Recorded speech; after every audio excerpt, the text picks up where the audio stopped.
like you've had a really good couple of weeks. How have these last couple of weeks going for you? Yeah, back to my old self. Feel great. Super comfortable back there. We're getting it rolling. Still got a ways to go before the first game. Still got to get better every day, but happy with where I'm at. So the last time you were in here, I think, you were going through some things the last time you were in here, and how would you describe the difference between, I guess I don't know what that was, whatever it was 10 days ago. How big's the difference? 10 more practices. That's it. Just getting more reps. Like I said before, no one was panicked. I wasn't panicked. Just took more reps. Coming off a bad injury, haven't played for a while. Now we're back to normal. 10 practices later, so we're good to go.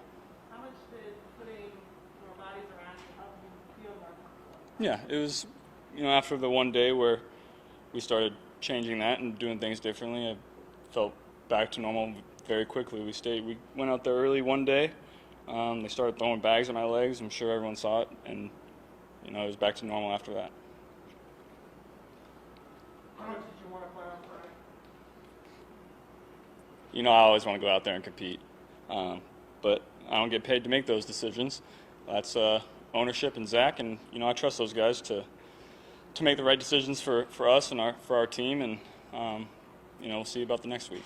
You talk to quarterbacks across the league. Some teams play their quarterbacks, some teams don't. Just how do players and quarterbacks feel themselves about the concept of playing in preseason? Nobody really wants to play in preseason until you get on the sideline and you see everyone else playing, and then you kind of want to go out there and compete. I think that's kind of the consensus among the league, and then, it is what it is. How much do you think that could help you mentally from playing or losing the game before you get to week one?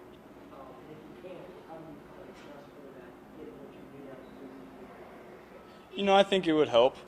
However many plays I would get, I think it would help. But, we had the same thing last year. We didn't have any preseason. We went out there and, we didn't play great game one, but we went out and executed. So we have that experience, which I think will help me if I don't get out there. Is it something you try to lobby for, potentially, with one preseason game left after Friday? Are you going to do that? I've been lobbying. Okay. I've been lobbying. How does Joe Burrow lobby to get into the preseason? Just saying what plays I might like against Miami. Third downs, first couple plays. I don't know. Just throw some plays out there, put it in their head. Yeah, something like that. How did that pass you? Felt good. He was wide open. It's just another playing practice. Last week and then coming up Friday night, do you mentally play the game, or are you thinking, hey, I would check into this here, or are you trying to guess along with the play calls? Yeah, I got the play calls in my ear, and I try to help those guys because, those guys want to go out there and execute and play really well. So, I think it's my job to tell them what I'm seeing, tell them how I think about plays, just give them anything that I would like from them if I was out there playing. You've been through a lot the last 9 months. Is there anything about coming back to Washington that hit you a little differently at all? No, just another road trip. Joe, what did you learn about yourself through the whole process of the rehab over the last couple of months, and is it anything that you think will help you maybe mentally moving forward? I wouldn't say I learned a lot about myself. I would say I learned a lot about the support system I had around me. I have a lot of great people, and there's a lot of great people in this league that took a lot of time to help me get back to where I'm at now and where I'm going to be here in a couple of weeks. And that just made me very grateful and appreciative of those people. You still in dark mode? Yeah, this is the last day of camp. I'll probably get back on here later this week. How much improvement have you seen from Jamar over the last week? He's getting better every day. It's when you're practicing in the NFL for the first time, you have revelations every single practice, and he's had those, and he's getting better every single day. I'm excited about where he's at. He's going to make a lot of big plays for us. We're going to get him the ball in space, and he's going to score a lot of touchdowns. It looked like Noah having a chat, I think, behind one of the drills, because you also were one behind the rest of the team. What was conversations like? What you all talking about how plays work or just general stuff? We have a lot of those conversations that are sometimes about plays and routes and technique, and sometimes about mindset and how practice is going. And I think those conversations are critical when you have a young guy, two young guys. I've only played 10 games too, and we're trying to figure this thing out together. And so we're going to continue to have a lot of those conversations, I think it's going to be really beneficial for us.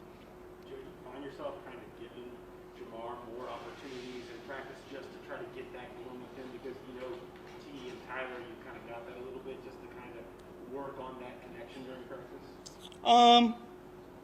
You know, I don't, not just Jamar. I think, you know, depending on the kind of day somebody is having, I may, you know, feed them a little more if they're having a bad day. Try to get them out of their groove or out of their slump and get them back in their groove. You know, that's not just unique to Jamar. That's every single guy on the receiving corps. If they're having a bad day, I might, you know, feed them a little more than usual. I did enjoy the pinky celebration. Is that something that you and Jamar do? Yeah, we've been doing that. We've been doing that since LSU days. That's our thing. Okay, so that's not going away. No. Speeding guys have been doing that since college, since high school. Probably consciously just the last 2 years. I might have done it subconsciously before that. You guys ever you talk to somebody about kind of doing that, or you know, walking through that kind of As far as just getting comfortable in the pocket. No, you speak guys or Oh no, that's just something that I've noticed. You know, guys, they get a couple catches and now they're feeling great about themselves and they're you know, back in the groove and playing fast and ready to go. So you just want to keep everyone's confidence up as much as you can. With that in mind, when Jamar has a drop or two, do you say anything to him? Has that been a thing? You played with him longer than anything? No, I never. Whenever a receiver drops the ball, I never say anything. They know they dropped it. You don't have to remind them. You just let them know you're going to come right back to them. You know, it's the way this works. Does he know? Does he let you know when he's open and you don't throw it to him? Yeah, of course he does. You know, that's a good thing. You know, you want to come off the sideline in a game and, you know, hear that, hey, this corner was inside leverage, I beat him over the top. You know, we can come back to that, something like that. That dialogue is great and critical. He feels like he should have gotten all the way down to the 2 in the game in Tampa. Would you agree with that assessment? No. I mean, there wasn't a lot of room for him to go, but, you know, he's a perfectionist. He's gonna want to score every single time he touches the ball. What was your sense of the overall of the team? You know, for New Year, out the gate, what was your sense out of the young guys? After the preseason game? Yeah. You know, everyone competed. Obviously, it wasn't perfect. We had a lot of turnovers, 4 or 5, something like that. You know, that can't happen. Defense created a couple. That was exciting to see. But not near to where we need to be going into week 1. But it didn't have to be. It's the preseason. That's why you play these games. You had a little conversation with the offense. You and Mixon had a little conversation with the offense after practice. Is that just kind of another evolution in your, you know, I mean, is the leader of this thing? Yeah, you know, you always have to have some talks like that. You know, it's camp. You come out sometimes and you're a little sluggish, and you know, just talk to them about how, you know, you got to come out locked in every day. You know, you want to make the most of all the practices you have. You know, you have, I don't know how many practices you have every year, 50, 60. You just got to make the most of them. Is that something you think maybe, you know, like in the middle of this practice, saying, hey, I got to talk to these guys right now, you know, right away? Or is that something you file back in your mind during practice? Yeah, or? yeah, for sure. On Mixon, I saw a couple of times today you hit him as a receiver. How have you seen him evolve in his role as a pass catcher, knowing that that's probably going to increase for him? Yeah, you know, that's really exciting to see from him. You know, he's taken that really seriously and understands that could be a big part of his game. He's going to get the ball in space with one-on-one with the defender, and that's what you ask in the run game. You can just do it in the pass game too. And he ran a really good route today that, you know, I was really excited about. So he's going to be a big part of it. I think you said the last thing that you wanted to, I guess, the final one was full grab with the game on the pocket. I mean, losing right now, that's not a question at all, and I guess is that the last thing you need to see. Yeah, we're good to go now. You know, after the last, I don't know, it's camp. All the days run together, but the last, you know, 6 to 10 practices have felt really good. How intimidating are Brian and Pitch as pass rushers against you? I think I've played against bigger, stronger, more intimidating guys than that. So they didn't make you nervous when they were coming at you? No, I don't think so. No. Good? Good. Yep.